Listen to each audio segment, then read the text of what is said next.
ಯೋಚನೆ ಅಂದ್ರೆ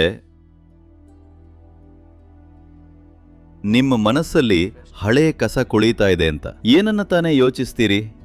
ತಲೆಯಲ್ಲಿ ಹಳೆ ವಿಷಯ ಏನಿದೆಯೋ ಅದನ್ನೇ ಯೋಚಿಸ್ತೀರಿ. ಬಹುಶಃ ಬೇರೆ ಥರದಲ್ಲಿ ಯೋಚಿಸ್ತೀರಿ. ದುರದೃಷ್ಟವಶಾತ್ ಜಗತ್ತು ನಿರಂತರವಾಗಿ ನಿಮ್ಮ ತಲೆಯಲ್ಲಿ ಏನಾಗ್ತಿದೆಯೋ ಅದು ತುಂಬಾ ಮುಖ್ಯವಾದ್ದು ಅಂತ ಜನರನ್ನ ನಂಬಿಸ್ತಿದೆ.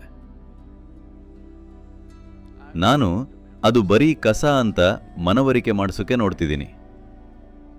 ಇಲ್ಲ ಸದ್ಗುರು, ನಾನು ದೇವರ ಬಗ್ಗೆ ಯೋಚಿಸ್ತಿದ್ದೀನಿ, ಅದೂ ಕಸಾನೆ. ಯಾಕಂದ್ರೆ ಮನಸ್ಸಲ್ಲಿ ದೇವರು ಬರಲ್ಲ, ದೆವ್ವ ಬರಲ್ಲ, ದೇವತೆಗಳು ಬರಲ್ಲ, ಬರೀ ಯೋಚನೆಯಷ್ಟೇ ಬರೋದು. ಯಾವುದೋ ಯೋಚನೆ ಪವಿತ್ರ,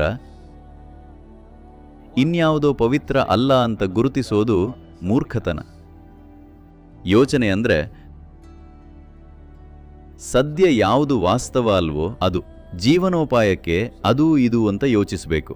ಆದರೆ ಹೊಸದೇನನ್ನೋ ಎಕ್ಸ್ಪ್ಲೋರ್ ಮಾಡೋಕೆ ಯೋಚಿಸಬೇಕಿಲ್ಲ. ಜ್ಞಾನೋದಯ ಹೊಂದೋಕೆ ನೀವು ಯೋಚಿಸಬೇಕಿಲ್ಲ. ನಿಮ್ಮ ಅಸಂಬದ್ಧಗಳು ಎಷ್ಟೆಲ್ಲ ರೀತಿಯಲ್ಲಿ ವ್ಯಕ್ತವಾಗತ್ತೆ ಅನ್ನೋದು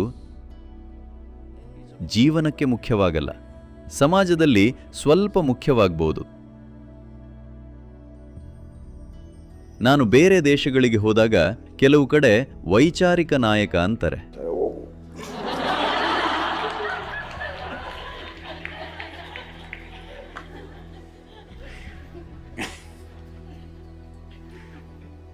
ನನ್ನ ತಲೆಯಲ್ಲಿ ಯೋಚನೆ ಇರಲ್ಲ.